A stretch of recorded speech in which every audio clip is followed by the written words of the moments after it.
ଲେବି ପୁସ୍ତକ 9 ପର୍ବ। ଅନନ୍ତର ଅଷ୍ଟମ ଦିନରେ ମୋଶା ହାରୋନଙ୍କୁ ଓ ତାଙ୍କର ପୁତ୍ରଗଣଙ୍କୁ ଓ ଇସ୍ରାଏଲର ପ୍ରାଚୀନ ବର୍ଗଙ୍କୁ ଡାକି କହିଲେ, ପୁଣି ସେ ହାରୋନଙ୍କୁ କହିଲେ, ତୁମେ ପାପାର୍ଥକ ବଳି ନିମନ୍ତେ ନିଖୁନ୍ତ ଏକ ବୃଷବତ୍ସ ଓ ହୋମବଳି ନିମନ୍ତେ ନିଖୁନ୍ତ ଏକ ମେଷ ନେଇ ସଦାପ୍ରଭୁଙ୍କ ସମ୍ମୁଖରେ ଉତ୍ସର୍ଗ କର। ପୁଣି ଇସ୍ରାଏଲ ସନ୍ତାନଗଣଙ୍କୁ କହିବ, ତୁମେମାନେ ସଦାପ୍ରଭୁଙ୍କ ଛାମୁରେ ବଳିଦାନାର୍ଥେ ପାପାର୍ଥକ ବଳି ନିମନ୍ତେ ଏକ ଛାଗ ଓ ହୋମବଳି ନିମନ୍ତେ ଏକ ଗୋବତ୍ସ ଓ ଏକ ବତ୍ସ ନେବ। ଦୁହେଁ 1 ବର୍ଷୀୟ ଓ ନିଖୁନ୍ତ ଥିବେ।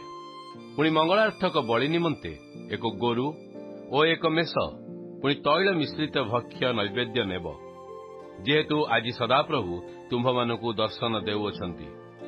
ତ ମୋଶା ଯାହା ଆଜ୍ଞା କଲେ ତାହା ସେମାନେ ସମାଗମ ତମ୍ବୁ ନିକଟକୁ ଆଣିଲେ। ପୁଣି ସମସ୍ତ ମଣ୍ଡଳୀ ନିକଟବର୍ତ୍ତୀ ହୋଇ ସଦାପ୍ରଭୁଙ୍କ ଛାମୁରେ ଛିଡ଼ା ହେଲେ। ଆଉ ମୋଶା କହିଲେ, ଏହି କଥା କରିବାକୁ ସଦାପ୍ରଭୁ ତୁମ୍ଭମାନଙ୍କୁ ଆଜ୍ଞା ଦେଲେ। ଏହା କଲେ ତୁମ୍ଭମାନଙ୍କ ପ୍ରତି ସଦାପ୍ରଭୁଙ୍କର ପ୍ରତାପ ପ୍ରକାଶ ପାଇବ। ତହୁ ମୋଶା ହାରୋନଙ୍କୁ କହିଲେ, ତୁମେ ବେଦୀ ନିକଟକୁ ଯାଇ ସଦାପ୍ରଭୁଙ୍କର ଆଜ୍ଞାନୁସାରେ ଆପଣା ପାପାର୍ଥକ ବଳି ଓ ଆପଣା ହୋମବଳି ଉତ୍ସର୍ଗ କର। ପୁଣି ଆପଣା ନିମନ୍ତେ ଓ ଲୋକମାନଙ୍କ ନିମନ୍ତେ ପ୍ରାୟଶ୍ଚିତ କର।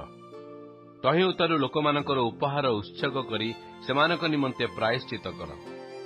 ତହିଁରେ ମୋଶାଙ୍କ ପ୍ରତି ସଦାପ୍ରଭୁଙ୍କ ଆଜ୍ଞାନୁସାରେ ହାରୋନ ବେଦୀ ନିକଟକୁ ଯାଇ ଆପଣା ପାପାର୍ଥକ ବଳି ଗୋବତ୍ସ ବଧ କଲେ।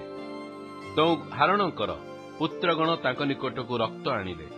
ତହିଁରେ ସେ ଆପଣା ଅଙ୍ଗୁଳି ରକ୍ତରେ ବୁଡ଼ାଇ ବେଦୀର ଶୃଙ୍ଗ ଉପରେ ଦେଲେ ଓ ଅବଶିଷ୍ଟ ରକ୍ତ ବେଦୀ ମୂଳରେ ଢାଳିଲେ। ମାତ୍ର ପାପାର୍ଥକ ବଳିର ମେଦ ଓ ଗୁରୁଦା ଓ ଯକୃତରୁ ଅନ୍ତ୍ରାପ୍ଲାବକ ବେଦୀ ଉପରେ ଦଗ୍ଧ କଲେ। ପୁଣି ମାଂସ ଓ ଚର୍ମ ଛାଉଣୀର ବାହାରେ ଅଗ୍ନିରେ ଦଗ୍ଧ କଲେ। ଅନନ୍ତର ସେ ହୋମାର୍ଥକ ବଳି ବଧ କଲେ। ପୁଣି ହାରୋନଙ୍କର ପୁତ୍ରଗଣ ତାଙ୍କ ନିକଟକୁ ରକ୍ତ ଆଣନ୍ତେ ସେ ବେଦୀ ଉପରେ ଚାରିଆଡ଼େ ତା ସେଚନ କଲେ। ଅନନ୍ତର ସେମାନେ ତାଙ୍କ ନିକଟରେ ହୋମବଳିର ଖଣ୍ଡକୁ ଖଣ୍ଡ ମାଂସ ଓ ମସ୍ତକ ସମର୍ପଣ କଲେ। ତହିଁରେ ସେହି ସକଳ ବେଦୀ ଉପରେ ଦଗ୍ଧ କଲେ। ପୁଣି ସେ ଅନ୍ତ୍ର ଓ ପାଦ ଧୌତ କରି ହୋମଦ୍ରବ୍ୟ ସହିତ ବେଦୀ ଉପରେ ଦଗ୍ଧ କଲେ। ଅନନ୍ତର ସେ ଲୋକମାନଙ୍କର ଉପହାର ନିକଟକୁ ଆଣିଲେ। ପୁଣି ସେ ଲୋକମାନଙ୍କ ପାପାର୍ଥକ ଛାଗ ନେଇ ପ୍ରଥମଟିର ନ୍ୟାୟବଦ୍ଧ କରି ପାପାର୍ଥରେ ତା ଉତ୍ସର୍ଗ କଲେ। ଏ ଉତ୍ତାରେ ସେ ହୋମବଳି ଆଣି ବିଧିମତେ ଉତ୍ସର୍ଗ କଲେ। ଆଉ ସେ ଭକ୍ଷ୍ୟ ନୈବେଦ୍ୟ ଆଣି ତହିଁରୁ ମୁଠାଏ ପ୍ରଭାତର ହୋମବଳି ସହିତ ବେଦୀ ଉପରେ ତା ଦଗ୍ଧ କଲେ। ମଧ୍ୟ ସେ ଲୋକମାନଙ୍କର ମଙ୍ଗଳାର୍ଥକ ବଳିର ଗୋରୁ ଓ ମେଷ ବଧ କଲେ। ପୁଣି ହାରୋନଙ୍କର ପୁତ୍ରଗଣ ତାଙ୍କ ନିକଟରେ ରକ୍ତ ସମର୍ପଣ କରନ୍ତେ ସେ ବେଦୀ ଉପରେ ଚାରିଆଡ଼େ ତା ସେଚନ କଲେ। ପୁଣି ଗୋରୁର ମେଦ, ମେଷର ମେଦମୟ ଲାଙ୍ଗୁଳ ଆଉ ଅନ୍ତ୍ର ଓ ଗୁରୁଦାର ଓ ଉପରିସ୍ଥ ମେଦ ଓ ଯକୃତର ଉପରିସ୍ଥ ଅନ୍ତ୍ରାପ୍ଲାବକ, ଏହି ସମସ୍ତ ମେଦ ସେମାନେ ବକ୍ଷ ଉପରେ ରଖିଲେ। ପୁଣି ସେ ବେଦୀ ଉପରେ ମେଦ ଦଗ୍ଧ କଲେ।